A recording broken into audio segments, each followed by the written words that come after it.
xamante ni xëy na mën naa installer benn concurrence bu saine au sein de l'équipe nationale te mën na indi njariñ ci ISO di Ismaïla Sarr mooy le jeune Assane Diao ban jàngat ngay am ci ñaari match yi mu defagul surtout ci mu nekk la première fois mu ñëw en équipe nationale. waaw Assane Diao li ma ci gën a remarqué moom mooy. li ma ci gën a rafetlu moom mooy première chose ñu woo un binational mu ñëw premier match à domicile mu joué 90 man loolu gëj naa ko gis. en tout cas su Aliou Cissé moom amuñu habitude di gis loolu. gis nañ fi Iliman Ndiaye il a tardé pour mu dugal ko football. Moussa Niakhaté gars yi dañ doon ñëw dañ doon teg ci banc bi lu yàgg. donc lii dama koy apprécier ci Pape Thiaw. ale ba dugal na ko mu joué quelques minutes yu baax. rët bii mu ñëw teg ko titulaire bàyyi ko ci terrain bi. donc dina ko permettre mu gën a acclimaté wu dina ko permettre mu gën a jege ay coéquipiers mu gën a am confiance ci boobu que ni coach bi am na lu mu gis ci moom wala. am na lu wóolu na ko quoi. wóolu na ko loolu lu am solo la ci suuf tax day tax nga am confiance te dem ma gis ni aussi il était tellement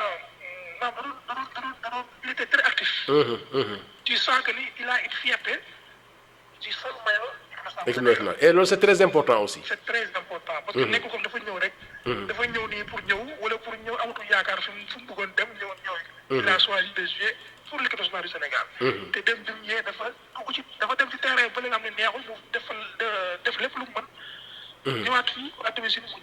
ok et puis déjà am na une technique individuelle est-ce que dem on n'a pas senti que doon woon gën di baax parfois muy gaaw di joxe balle bi il portait trop la balle en même temps il a trop reçu de coups li ñu def ci faute ci moom bari na est-ce que tam amul intérêt à ce que mu gën a sobre dans ce jeu. waaw su fekkoon tey dama egg si woon ci reproche moom mooy loolu laa ko doon reproché. mooy bal bi doon teelu yàgg. donc moom am na qualité pour téebal bi. moo tax parfois sax pour nangu ko ci moom day defee. dëgg la mais parfois li gën mooy mu lancé ko bàyyi ko au meilleur moment parce que mun na tax ñu créer un déséquilibre devant. mais parfois da koy téye ba pour que day retrouver waat derrière pour jox ko défenseur yi. et loolu amul woon njëriñ. donc loolu da doon tardé jeu bi. parce que da doon bëgg moom à chaque fois mu créer la différence. c'est pas tout le temps yow yaay créer différence bi. différence mën nga ko créer ci benn décalage. bu la teew dugal profondeur par dem sans pourtant accélérer yow excentré bi. mais à part ça on a senti un jeu très percutant.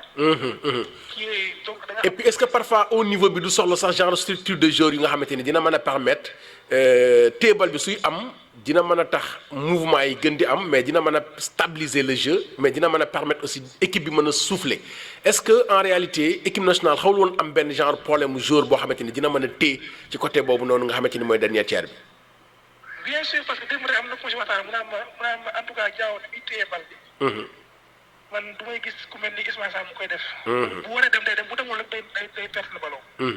alors que mën na nekk 3 devant lui mu mënul dem mu tourner débrouiller wu ba xamal bal bi ci ginnaaw. sans ñu perte ballon bi. et loolu. wala ñu def faute ci moom. wala ñu def faute ci moom. donc pour li nga xam ne mu nekk suñu kanam te football léegi dafa soppeeku. parce que football léegi accélération la physique ak vitesse. te mu am na lépp. macha allah kon donc léegi ban note nga ko doon jox ban analyse nga def ak ban jàngat ak ban jàngat nga am ci statistique par rapport ak note boo ko doon jox ci ñaari match yi mu defagul par rapport à son début. waaw match démb bi je ne suis pas très très enflammé parce que gëm naa ne talent bi mu yor il faut faire mieux. il faut faire mieux. pour un début. c'est un très bon match c'est un solide match mën naa ko jox un 6 sur 10. 6 sur 10 ok. waaw à l'aller déjà Sadio Mané bu fekkoon efficace woon mu ko jox mën na rey match bi. dëgg la kon bu dootuñu waxaat loolu leneen la ñuy waxatee. fekkoon dugal loolu. ok ñu ñëw ci